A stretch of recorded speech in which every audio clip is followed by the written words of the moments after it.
অযোধ্যা, আপনি নিশ্চয়ই এর মধ্যে অনেক কিছু বাংলাদেশে যা যা ঘটছে তার অনেক নমুনা দেখেছেন। আমি একটা ঘটনার কথা বলতেই চাচ্ছি, সেটা হলো যে কয়েকদিন আগে এখানে অবশ্য পরপর দুটো ঘটনা ঘটেছে। একটা ঘটনা হলো যে বেগম খালেদা জিয়া মৃত্যুর পর একটা নাগরিক শোক সভা হলো। এরপর আরেকটা হলো যে সাংবাদিকদের ঐক্যবদ্ধ থাকার জন্য, সাংবাদিকদের মত প্রকাশের স্বাধীনতা অবাধে এটা পালন করতে পারার জন্য সাংবাদিকদের একটা। তো আমি প্রথমে শোক সভাটা নিয়ে কথা বলি। শোক সভায় অনেকে কথা বলেছেন এবং বিভিন্ন জন বিভিন্ন কথা বলেছেন। এর মধ্যে মাহমুদুর রহমান সাহেব, যিনি আমার দেশের সম্পাদক, ওনার কিছু বক্তব্য নিয়ে বেশ আলোচনা হচ্ছে। আমার ধারণা আপনি পুরো অনুষ্ঠানটা দেখেছেন।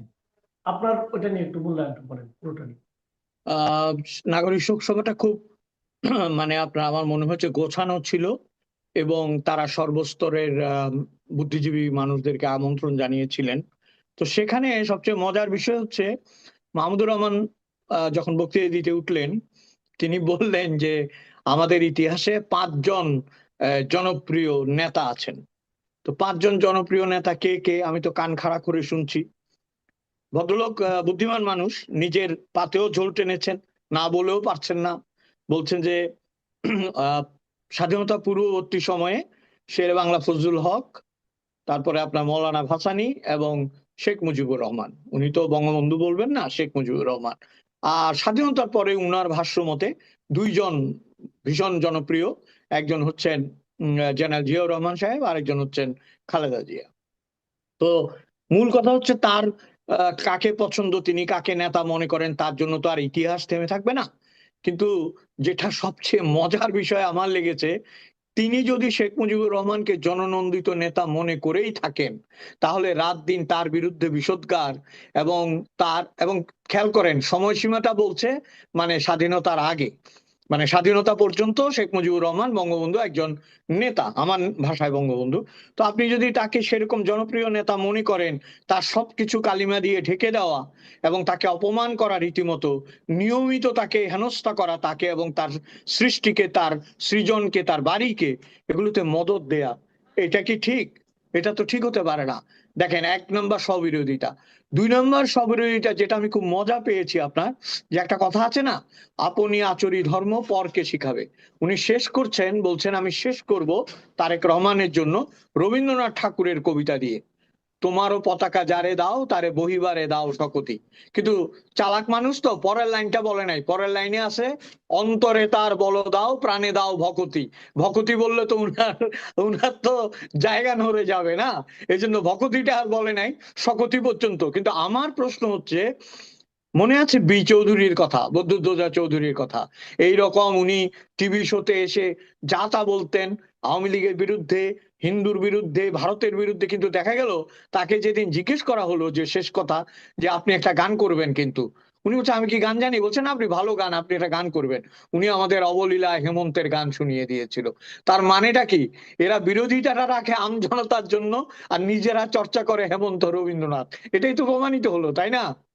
আপনি এর মধ্যে দেখেছেন যে এই নির্বাচনকে কেন্দ্র করে, নির্বাচন যতই ঘনিয়ে আসছে, আমার কাছে মনে হচ্ছে যেন প্রার্থীদের মধ্যে এক ধরনের অসহিষ্ণুতা আহ, আমরা দেখতে পাচ্ছি। কদিন আগে দেখলাম যে নির্বাচন কমিশনে আব্দুল আল মিন্টুর সঙ্গে হাসনাত আব্দুল্লাহর একটা বাগবিতণ্ডা হলো। আবার এদিকে দেখছি যে ব্রাহ্মণবাড়িয়াতে রুবিন ফারহানার সঙ্গে এখানকার একজন ম্যাজিস্ট্রেটের বাগবিতণ্ডা, এবং সেটার ভিডিও আমরা দেখতে পেলাম। তো এই প্রার্থীদের যে যে অসহিষ্ণুতা আমরা দেখছি, এটা আসলে কেন হচ্ছে এরকম? দেখেন, প্রথম কথা হচ্ছে অসহিষ্ণু হবার কারণ তো প্রচুর, একটা দুইটা তো কারণ না, কারণ তো প্রচুর। এবং আরেকটা বিষয় হচ্ছে, অসহিষ্ণুতাটা তো আমি তো এর আগেও এই আলোচনায় বলেছিলাম, অসহিষ্ণুতার একটা বিরাট অগ্নিকুণ্ড তৈরি করেছে আমাদের মব, আমাদের ছাত্র জনতা নামের উচ্ছৃঙ্খল মানুষগুলো। এখন দেখেন, প্রত্যেক কথায় দেখবেন, প্রত্যেক দিনই কোনো না কোনো রিল বা ভিডিওতে দেখবেন মারামারি হচ্ছে। মারামারি মানে কি? যার যাকে ইচ্ছা মারছে, ক্ষিপ্ত হয়ে আগুন দিচ্ছে, এই করছে। এবং আপনি যেটা রুমিন ফারহানার বলছেন, তিনি কিন্তু মেজাজ হারিয়েছেন আমি দেখলাম। আমার কাছে যেটা সবচেয়ে ইন্টারেস্টিং মনে হয়েছে, মেজাজ হারানো সেটা তার ব্যাপার, কিন্তু মেজাজ হারানোটা তার বিপক্ষে যায়নি। এটা হচ্ছে ইন্টারেস্টিং। বিপক্ষে যায়নি কেন? কারণ সাধারণ মানুষ ঠিক তিক্ত বিরক্ত হয়ে গেছে। এই তিতি বিরক্তির কারণে সহানুভূতি গেছে তার পক্ষে। আমি ফেসবুকে দেখলাম মানুষ সহানুভূতিশীল হয়েছে তার পক্ষে। প্রথম কারণ হচ্ছে তাকে বিএনপি নমিনেশন দেয়নি, দ্বিতীয় কারণ হচ্ছে উনি স্পোকেন, তৃতীয় কারণ হচ্ছে উনি কিন্তু শুরু থেকে কথা বলে যাচ্ছেন। যারা কথা বলেছে বাংলাদেশে, আপনারা যারা কথা বলেছেন তাদের তাদের মধ্যে রুমিন ভারানা একজন। তো তাকে এরকম উঠোন বৈঠকের জন্য আপনি জরিমানা করবেন। আরো যেটা তাৎপর্যপূর্ণ বিষয় আমার মনে হচ্ছে, দেখেন, সম্মান বোধ সমাজ থেকে, ভয় ভীতি এবং আপনাকে কি বলবো যে মানে শ্রদ্ধাবোধ সমাজ থেকে বিলুপ্ত হওয়ার পথে। একজন ম্যাজিস্ট্রেটকে উনি কিভাবে শাসিয়েছেন, একজন নির্বাহীকে। উনি বলেছেন যে I am giving you last warning, এরকম বলেছেন আঙুল তুলে, যে আপনাকে বা তোমাকে আমি শেষ ওয়ার্নিং দিচ্ছি, এরপরে ওয়ার্নিংও দেবো না। এবং আপনার প্রসঙ্গক্রমে বলেছে যে যাদের কথা শুনছো তারা তো শেখ হাসিনার পায়ের কাছে বসে থাকতো, এটা বলেছে কিন্তু। হ্যাঁ, এখন আইরনি দেখেন, উনি শেখ হাসিনার কথা বলছে, আর শেখ হাসিনার দল কিন্তু বাংলাদেশে নাই, ভারতে বসে, দিল্লিতে বসে আপনার সাংবাদিক সমাবেশ করছে। আমি এটাও খুব অবাক হলাম। ধরেন যে হাসান মাহমুদকে আবার দেখলাম সামনে নিয়ে আসা হয়েছে। ব্যক্তিগতভাবে উনি আমাদের এলাকার লোক, চট্টগ্রামের মানুষ, কিন্তু উনার তো ইমেজটা ব্যবহার করা এখন আওয়ামী লীগের জন্য আমি মনে করি ঠিক হচ্ছে না। আমি কোনোভাবেই ঠিক মনে করছি না, কারণ কতগুলো বিষয় তো বুঝতে হবে। আপনাদের এই পতনের পেছনে কিছু মানুষের অবদান ছিল, থাকে না? যেমন ধরেন, ওই যে আপনি জানেন বোধহয় যে একটা লোক জাহাজে করে যাচ্ছে, খুব ভীতু লোক, তো দেখা গেল যে একটা মহিলা জাহাজে থেকে পানিতে পড়ে গেছে, সে সাঁতার জানে না, হাবুডুবু খায়। হঠাৎ দেখা গেল এই চিকন লোকটা পড়ে গেছে ওইখানে, আমার মতো ভীতু লোকটা, এবং সাঁতরায় সাঁতরায় ওই মহিলাকে নিয়ে তীরে এসে উঠছে। তখন সবাই তারে জিজ্ঞেস করতেছে, ভাই আপনি মোবাইল ক্যামেরা সব খুলে গেছে, বলছে এই রিক্স আপনি কেমনে নিলেন চাচা, এই রিক্স বাপরে বাপ, আপনি তো দেখাই দিচ্ছেন এই সেই। লোকটা চুপ করে আছে। অনেকক্ষণ পরে বলতেছে, কয় তোকে পেঁচাল থামা, আমারে ধাক্কা দিছস কে ক। ওরেও তো ধাক্কা দিয়ে ফেলাই দিছে কেউ, বুঝছেন? হ্যাঁ, এখন প্রশ্ন হলো, এই ঘোলা পানিতে হাসান মাহমুদকে আবার ধাক্কা দিয়ে ফেলার কোনো প্রয়োজন আছে? হ্যাঁ, আমার মনে হয় যে বাংলাদেশে আওয়ামী লীগের, আমি মনে করি কি যে অনেকে বলছে যে তারা অনুশোচনা করছে না, এটা নয়। ওই মহিউদ্দিন সাহেবের ছেলে, মহিউদ্দিন চৌধুরীর ছেলে চমৎকার কথা বলেছে, বলছে আমরা ভুল স্বীকারের চাইতেও দায় স্বীকার করতে চাই।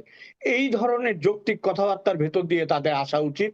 এবং আমি মনে করি যে এই যে বললাম যে এই নির্বাচনের কথা, নো ভোট নো ভোট একটা স্লোগান দেখেছি, মানে নৌকা নাই ভোট নাই, এইটার একটা আপনার মাঝে যা আছে, আর একটা হচ্ছে মানুষের একটা বিরক্তি ভাব আছে।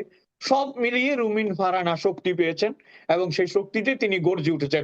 এখন এই গর্জন আসলে কি গর্জন না বর্জন না অর্জন, সেইটা তো বুঝতে সময় লাগবে মাসুদ ভাই। এটা ভালো বলেছেন। এটা আর কি। কিন্তু একটা জিনিস লক্ষ্য করবেন আপনি, নির্বাচন উপলক্ষে কিন্তু আমি যে জিনিসটা লক্ষ্য করছি যে সরকার সরকারের যে ভূমিকাটা, তার কাছে যেন মনে হচ্ছে যে নির্বাচনটা মূল তাদের ফোকাস না। তাদের ফোকাস হচ্ছে গণভোট, এবং গণভোটের জন্য তারা প্রকাশ্যে হা ভোটের জন্য ভোট চাচ্ছে। আজকে দেখলাম যে এক পল্লী বিদ্যুৎ থেকে প্রায় 4 কোটির মতো লিফলেট ছাপিয়ে তারা নাকি বিভিন্ন জায়গায় দিচ্ছে হা ভোটের পক্ষে। সারা দেশের আপনি যে কোনো জায়গায় যাবেন, যে কোনো স্থাপনায়, সরকারি স্থাপনায়, প্রাইমারি স্কুলে যাবেন, সেখানে দেখবেন বড় বড় ব্যানার লাগানো যে হা ভোটের পক্ষে ভোট দিন। তারপরে ব্যাংকে যাবেন, ব্যাংকেও লেখা হা ভোটে ভোট দিন। এই যে ব্যাপক প্রচার হচ্ছে, এই প্রচারের পিছনে তো নিশ্চয়ই অনেক ব্যয়ও হচ্ছে। তো এভাবে ব্যয় করে সরকার কি একটা ভোট দিয়ে সে ভোটের কোনো একটা পক্ষে ভোট চাইতে পারে? এটা কি ঠিক হচ্ছে? প্রথমত এটা তো পারেই না। ধরেন এই প্রতিষ্ঠানগুলি কি হ্যাঁ না ভোটের পক্ষে প্রচার চালাতে পারে? এবং আমার আরেকটা কথা আছে, ধরেন এই যে বলছে, আমি দেখলাম কোথায় কোথায় ইয়াং ছেলেগুলি বলেছে যে না ভোট দিলে জায়গা হবে না, না ভোট দিলে এটা ছিঁড়ে ফেলবো, ওইটা করব সেটা করব। তাই যদি সত্য হয়, তাহলে দুটো অপশন আপনি রেখেছেন কেন? আপনি হ্যাঁ এবং না অপশন রেখেছেন কেন? আপনি তো না অপশন না রাখলেই পারতেন, বলতেন যে না এখানে কোনো অপশন চলবে না, হ্যাঁই হ্যাঁ, তোমরা সবাই হ্যাঁ দিবা, আমরা জানতে চাই কত পার্সেন্ট মানুষ হ্যাঁ বলেছো, এটাই বলতে পারছেন আপনি। আপনি হ্যাঁ এবং না রেখেছেন, আবার না দিতে গেলে তাকে ভয় দেখাচ্ছেন, তার জীবন নিয়ে অতিষ্ঠ করে ফেলবেন, তাকে মেরে ফেলবেন। এটা তো হলো না। এবং আপনি যেটা বলছেন এগুলো কিন্তু আমরা অতীতের আমলেও দেখেছি, তাহলে লাভ কি হলো? কুমিরের মুখ থেকে বেঁচে হাঙ্গরের মুখে পড়া, এটাই লাভ? কুমিরের কুমিরের কাছ থেকে আপনি পালিয়ে এসে হাঙরের কাছে পড়লেন। এই যে বললেন যে বিভিন্ন প্রতিষ্ঠানগুলো হ্যাঁ না ভোটের পক্ষে বলছে, তারা আসলে জানে হ্যাঁ না ভোট কি? এই যে আপনার এনসিপি, তারা তো জুলাই সনদে সই করে নাই, তারা কেন হ্যাঁ এর পক্ষে বলছে? এগুলো আশ্চর্য না? এই সমীকরণগুলো আপনি কিভাবে মেলাবেন? এগুলো সবগুলো মিলে যেটা প্রমাণ করে মাসুদ ভাই, আমার যেটা মনে হয়, হ্যাঁ না বিষয় নয়, বিষয় হচ্ছে তাদের টিকে থাকা। কারণ তাদের হয়তো টিকে থাকার অস্তিত্ব মাঝে মাঝে টলটলায়মান তো হয়ে যাচ্ছে না। একটা জিনিস তো বুঝতে হবে, বাংলাদেশের সাধারণ জনগণ, আমি যতগুলো ডিজিটাল ফর্মে দেখি, রিক্সাওয়ালা, তরকারিওয়ালা, যাদের আমরা প্রান্তিক মানুষ বলি, গরিব মানুষ, বা যাদের আমরা অন্তঃজ শ্রেণীর মানুষ বলি, তারা সবাই তিক্ত বিরক্ত হয়ে গেছে। আপনি আশ্চর্যজনক ভাবে যদি একটা কিছু পোস্ট করেন ফেসবুকে যে আগে ভালো ছিলাম না এখন ভালো ছিলাম, আপনি দেখবেন হাজার হাজার লোক আগে ভালো ছিল বলতেছে। তাহলে আগে ভালো লোকদেরকে এখন ভালো রাখতে পারে নাই, হ্যাঁ আর না দিয়ে ভালো রাখা যাবে ভাই? হ্যাঁ আর না দিয়ে তো ভালো রাখা যাবে না। কারণ এই হ্যাঁ না আলী রিয়াজের জন্য প্রযোজ্য, এবং আলী রিয়াজের যারা বাংলাদেশে বন্ধু বা দুশ্মন তাদের জন্য প্রযোজ্য, সাধারণ মানুষের জন্য প্রযোজ্য নয়। আপনি আজকে এই অনুষ্ঠানের পরে 10টা আম জনতাকে জিজ্ঞেস করেন যে সে কিসে হ্যাঁ দিবে কিসে না দিবে, বেশি ক্যাচাল দেখলে বলবে কি ভোটই দিব না আমি।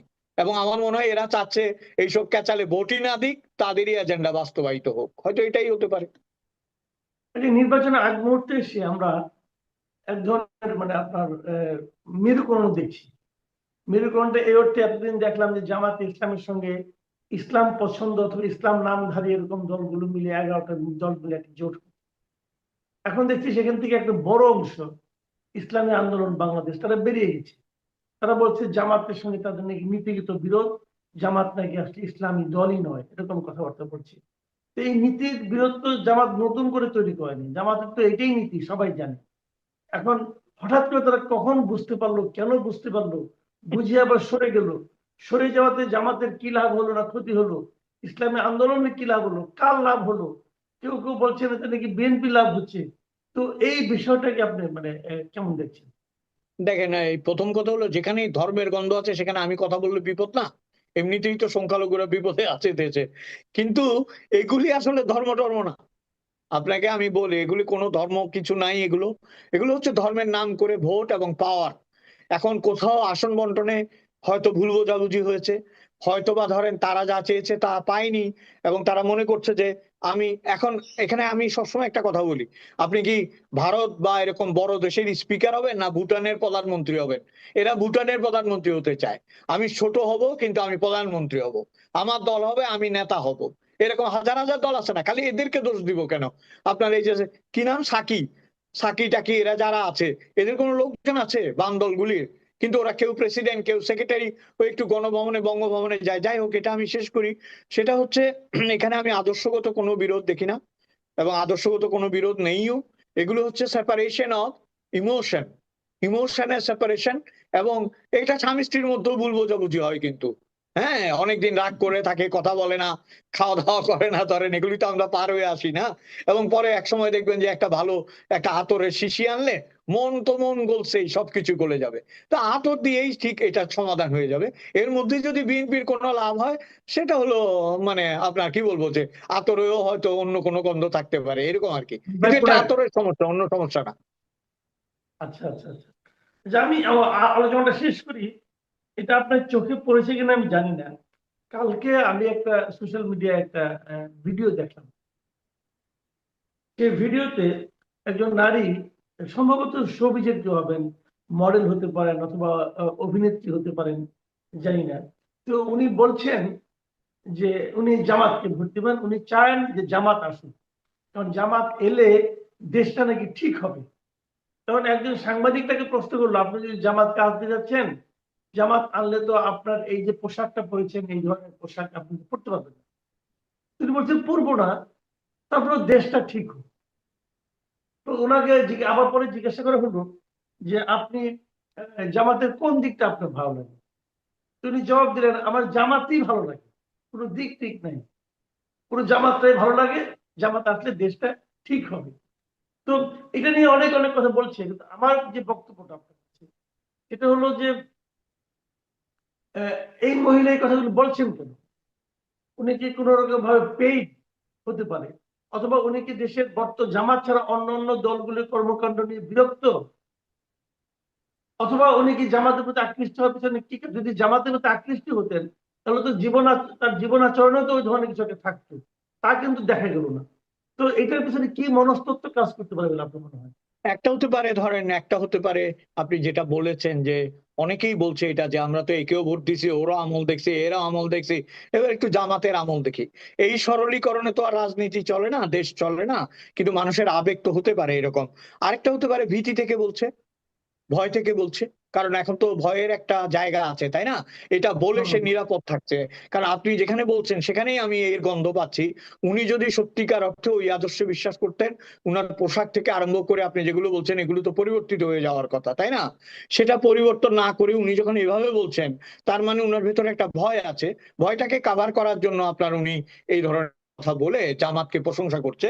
এখন ধরেন বিপদে পড়লে যার যার প্রাণ বাঁচানোর জন্য জামাতের কথা বলতে হলে বলবে না। কিন্তু এটাতে সত্যতা যদি থাকে তাহলে বুঝতে হবে যে দুইটা কারণেই সত্যতা আছে। একটা হচ্ছে ভীতি, মানে আগের আমলগুলোর ভীতি, আগের আমলগুলোর যে দুর্ব্যবস্থা বা অব্যবস্থা এগুলোর জন্য। আর একটা হতে পারে আপনার যে আমাদের, আমি আগেও বলেছিলাম, আমাদের বিপুল মনোজগতের একটা পরিবর্তন বাংলাদেশে ঘটেছে। কারণ কোনো বিষয়ে পরিষ্কার ধারণা নেই। যেমন ধরেন ইরানে যেটা হচ্ছে, মেয়েরা কেন প্রতিবাদ করছে বা মেয়েরা কেন রুখে দাঁড়িয়েছে, এটা সম্পর্কে স্বচ্ছ কোনো ধারণা নেই আমাদের দেশে। আমি দুঃখজনক ভাবে বলছি, স্বচ্ছ ধারণাটা দেয়া যায় না, দেয়া হয়ও না। আরেকটা হচ্ছে আপনার আমাদেরকে বুঝতে শিখিয়েছে, কাঁদতে শিখিয়েছে। আমরা অনুভব করব, কাঁদবো, বেদনা, আনন্দ সবকিছু ধর্মীয় ভিত্তিতে, অন্য ধর্মের জন্য আমরা করব না। এইটা যখন একটা ফেনোমেনা হয়ে দাঁড়ায়, এটা যখন একটা অভ্যাসে পরিণত হয়, তখন এই ধরনের হয়তো মানে আমার মনে হয় যে খুব একটা আশ্চর্যের কিছু আমি দেখি না। আমি আলোচনাটা শেষ করতে চাই এই যে প্রসঙ্গটা দিয়ে, সেটা হলো আপনি দেখবেন যে ভারতের সঙ্গেও কিন্তু আমাদের সম্পর্ক এখন একদম তলানিতে চলে গিয়েছে। ভারত একদিকে আমাদেরকে নানাভাবে অভিযুক্ত করছে যে আমাদের এখানে সংখ্যালঘুদের নির্যাতন হচ্ছে, কিন্তু আমরা বরাবরের মতো সেগুলোকে মোটামুটি অস্বীকার করে যাচ্ছি।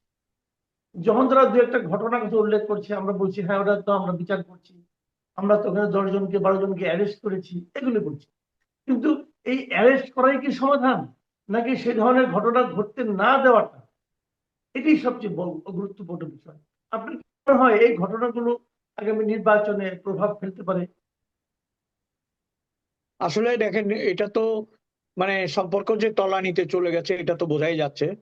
এবং এটা তো একতরফা নয়, উভয় তরফের নানা ধরনের ভুল বোঝাবুঝি, ভ্রান্তি এবং সমর্থন অসমর্থন মিলে এটা তৈরি হয়েছে না। ভারত শেখ হাসিনা সরকারকে সমর্থন করত, কিন্তু যেটা ক্ষতি হয়েছে সেটা আমি মনে করি কি যে আমাদের দেশের নিরীহ যারা প্রগতিশীল মানুষ এবং সংখ্যালঘুদের ব্যাপক ক্ষতি হয়েছে। কারণ আপনি দেখবেন যে এটাকে দুইভাবে আমি দেখতে পারি, একটা হচ্ছে ক্লিনজিং আর একটা হচ্ছে ভয় দেখানো। যে কোনো কারণেই হোক সংখ্যালঘুদের এখন আর কোনো, এখন ভারত বিরোধিতা আর সংখ্যালঘু বিরোধিতা তো এক জিনিস নয়। আপনার ধরেন ভারত যদি ভারত যখন ইয়েতে পানি দেয় না, তিস্তা নদীতে যখন পানি দেয় না, তখন কি খালি মুসলমানরা ইফেক্টেড হয়? তখন তো বাঙালি হিন্দু ইফেক্টেড হয়। ওই এলাকায় যে হিন্দু থাকে তার বাড়িতেও তো বন্যা হবে, এবং পানি না পেলে তার বাড়িতেও খরা হবে। কিন্তু মুশকিলটা হচ্ছে আমাদের দেশে এটা একটা মানে একটা বিষয় হয়ে দাঁড়িয়েছে প্রত্যেক আমলে, এমনকি আওয়ামী লীগের আমলেও। কিন্তু পার্থক্যটা হচ্ছে আওয়ামী লীগ আমলে হয়তো রাষ্ট্র চায়নি, রাষ্ট্রের যারা দায়িত্বে ছিল তারা চেয়েছে কিনা সেটা প্রশ্নবোধক, চেয়েছিল অনেক সময়, কিন্তু রাষ্ট্র চায়নি যে সংখ্যালঘু নির্যাতন করা হোক। কিন্তু এখন দেখেন রাষ্ট্র একেবারেই নিশ্চুপ। একজন নোবেল বিজয়ী ক্ষমতায় আছেন, যিনি শান্তিতে নোবেল পেয়েছেন, তার আমলে একটা ছেলেকে জ্যান্ত পুড়িয়ে মেরে ফেলা হলো কোনো কারণ ছাড়া। তারপরে দেখবেন যে কারণ বলতে কোনো প্রমাণ ছাড়া। তারপরে দেখবেন যে কথায় কথায় একে ওকে, এবং ম্যাক্সিমাম দেখবেন মানে ধর্মীয় পরিচয়ের কারণে তাদের কথা বলার অধিকারও নেই। এখন ভারত বিরোধিতার সাথে এটা জড়িয়ে ফেললে বাংলাদেশে যেটা মুশকিল হবে, কারণ বাংলাদেশ পাকিস্তানও নয়, বাংলাদেশ নেপালও নয়, বাংলাদেশ ভারতও নয়, বাংলাদেশ বাংলাদেশ। বাংলাদেশে এটা যেটা আমার মনে হয় যেটা হবে সেটা হচ্ছে মানুষের কাছে গ্রহণযোগ্যতা তো এমনিই কমে গেছে। কিছু স্বার্থান্বেষী মানুষ আছে যারা জমির জন্য, নারীর জন্য, ভোগ দখলের জন্য এগুলো সমর্থন করে। বাকি মানুষের মনে যে ইম্প্যাক্টটা হবে, এবং আপনাকে আমি একটা কথা বলতে চাই, আন্তর্জাতিক মহলে কিন্তু এটা নিয়ে সাড়া পড়েছে। কারণ আন্তর্জাতিক মহল, আমাদের অ্যামনেস্টি ইন্টারন্যাশনালের ওই যে বকলস দেয়া মিজান সাহেব উদাও হইতে পারে, কিন্তু পৃথিবীতে তো আর উদাও হয় নাই না। তো কাজেই এটা একটু